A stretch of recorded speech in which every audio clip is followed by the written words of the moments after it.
మన ముకుందాలో Christmas and new year offer విఏపై ఫ్లాట్ 10% తగ్గింపు. వివరాలకి సంప్రదించండి. సుమన్ టీవీ ప్రేక్షకులకు నమస్కారం. ప్రస్తుతం మనతో పాటు ఉన్నారు సంకల్ప మందిర్ నిర్వాహకులు, ప్రముఖ జ్యోతిష్యులు బ్రహ్మశ్రీ నందిబట్ల శ్రీహరి శర్మ గురువు గారు. వారితో మాట్లాడదాం. గురువు గారు నమస్కారం. గురువు గారు, వాగర్థావివ సంపృక్తౌ వాగర్థ ప్రతిపత్తయే జగతః పితరౌ వందే పార్వతీ పరమేశ్వరౌ. ఆదిత్యాయ చ సోమాయ మంగళాయ బుధాయ చ గురుశుక్ర శనిభ్యశ్చ రాహవే కేతవే నమః. శృంగేరి జగద్గురు పీఠాధిపతులకి, కంచి పీఠాధిపతులకి నమస్కారములు తెలియజేసుకుంటూ కార్యక్రమాన్ని ప్రారంభిద్దాం. గురుగారు, మరి జనవరి 25న రథసప్తమి కదా గురుగారు, చాలా భక్తి శ్రద్ధలతో మేమంతా కూడా జరుపుకుంటాం.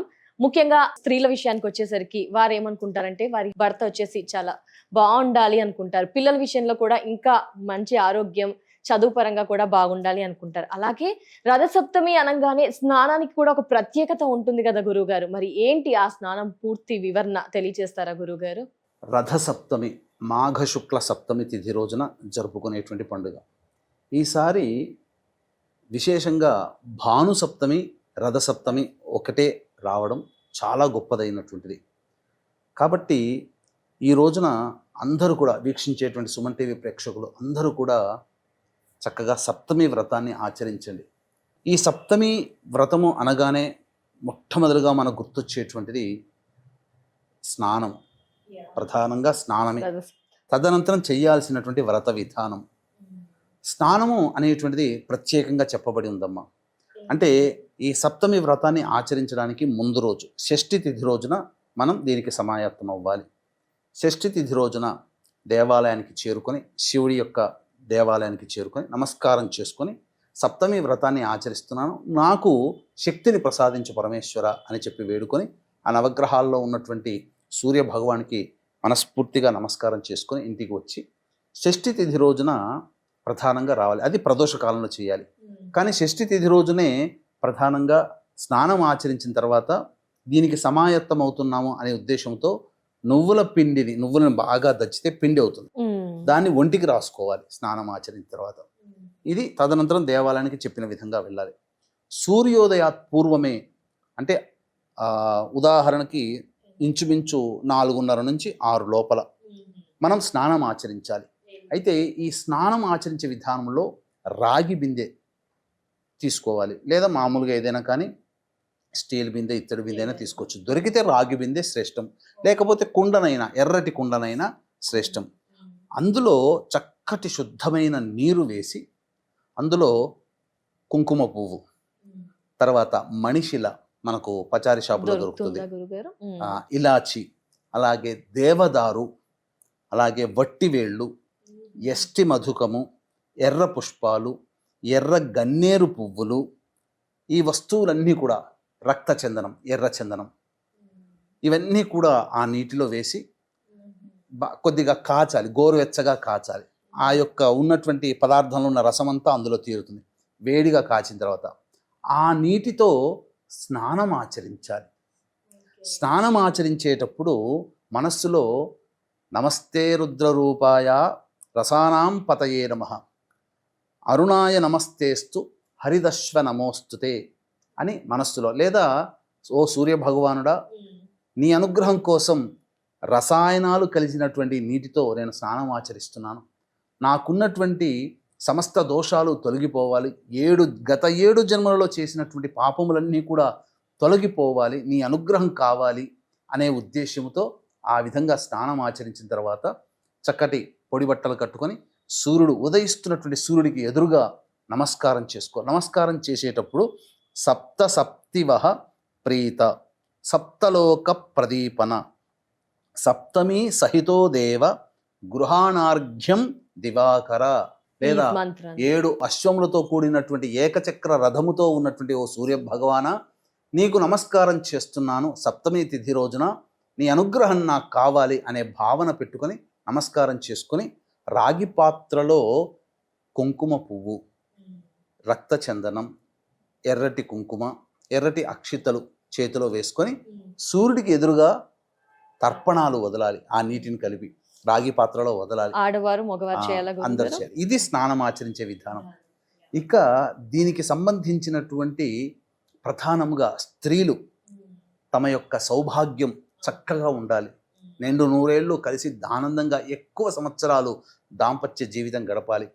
ముఖ్యంగా పిల్లలు వారు అందరికంటే ప్రథమ శ్రేణిలో ఉత్తీర్ణులు అవ్వాలి, సంఘంలో పేరు ప్రతిష్టలు, పిల్లలకి ఉద్యోగములు లభించాలి, వారికి ఆయురారోగ్యాలు కలగాలి.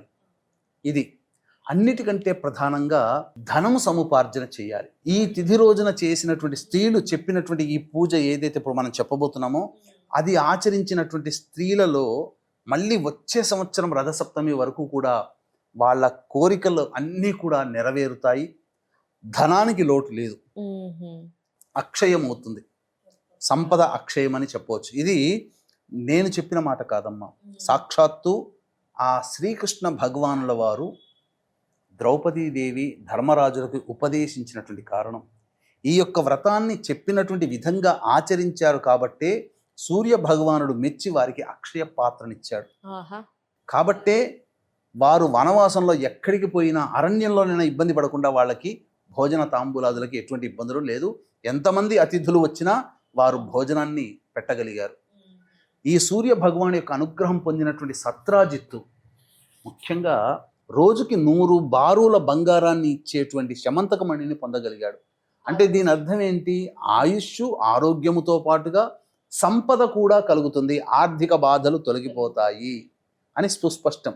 అవును గురుగారు. కాబట్టి ఎవరికైనా రాజకీయ పదవి కావాలన్నా, ఉద్యోగముల అభివృద్ధి కావాలన్నా, ఉద్యోగం లభించాలన్నా ఈ సప్తమి తిథి రోజున ఇప్పుడు చెప్పబడేటువంటి చిన్నపాటి వ్రతం, అది పెద్దగా ఏం కాదు, ఆ వ్రతాన్ని ఆచరిస్తే చేసుకోవచ్చమ్మా. వీక్షించేటువంటి ప్రేక్షకులు కూడా ఈ యొక్క రథ సప్తమి సందర్భంగా మన పీఠం ఆధ్వర్యంలో మీ జాతకరీత్యా కలుగు విద్య, వివాహ, ఉద్యోగ, దాంపత్య, అనారోగ్య సమస్యల నివారణకి దశమహావిద్యలలో భాగంగా ప్రత్యంగిర, బగలాముఖి, రాజశ్యామల, వారాహి, ధూమవతి హోమాలతో పాటు మేష, మిథున, కర్కాటక, సింహ, కన్య, వృశ్చిక, ధనస్సు, కుంభమీన రాశుల్లో జన్మించిన వారికి శనిదోష నివారణ పూజలు, హోమాలతో పాటుగా మృత్యుంజయ హోమం, సుదర్శన హోమము అనేటువంటిది జరిపించడం జరుగుతుంది. ఈ కార్యక్రమంలో నమోదు చేసుకున్నటువంటి వాళ్ళకి శక్తిపాతము చేసినటువంటి కరుంగలి మాల ఇవ్వడం జరుగుతుంది. అవకాశం ఉన్న వాళ్ళు కార్యక్రమ తదనంతరం కాంటాక్ట్ చేసి మీ గోత్రనామాదులు నమోదు చేసుకోవచ్చు. ఇక ఈ వ్రతాన్ని చేసేటప్పుడు స్నానం ఆచరించి చెప్పిన విధానం చెప్పాం కదా, స్నానం ఆచరించి అర్ఘ్యం చెప్పాం కదా, అప్పుడు తులసి చెట్టు దగ్గరనైనా కానీ లేదా ఏదైనా తూర్పు ప్రదేశంలో శుభ్రమైనటువంటి ప్రదేశంలో అష్టదళ పద్మము వేయాలమ్మా.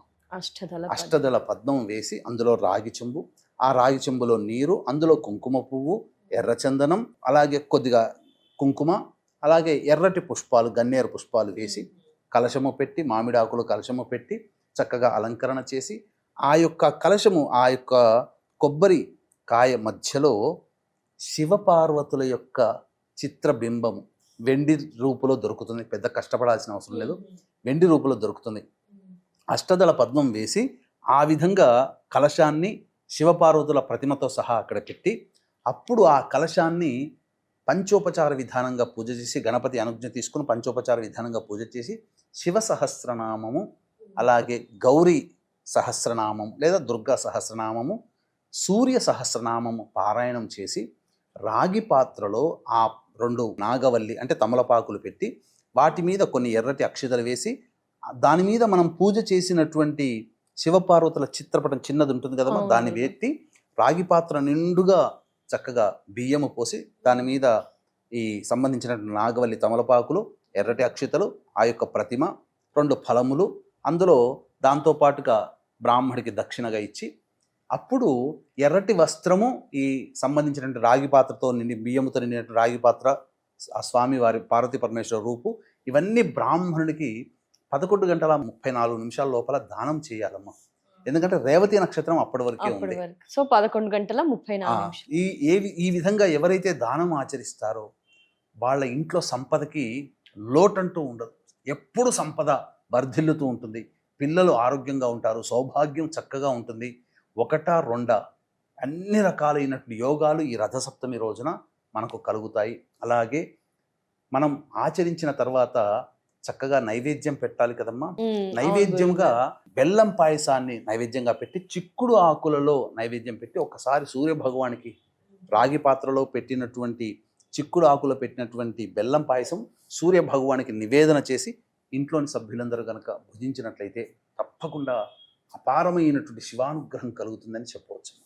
తప్పకుండా. ధన్యవాదాలు గురువుగారు. స్నానం యొక్క పూర్తి వివరణ తెలియజేశారు. ఆ రోజు పాటించాల్సిన పద్ధతులు కూడా తెలియజేసినందుకు ధన్యవాదాలు గురువుగారు. సర్వం శ్రీ నమస్కారం. ఉమామహేశ్వర పరబ్రహ్మార్పణమస్తు.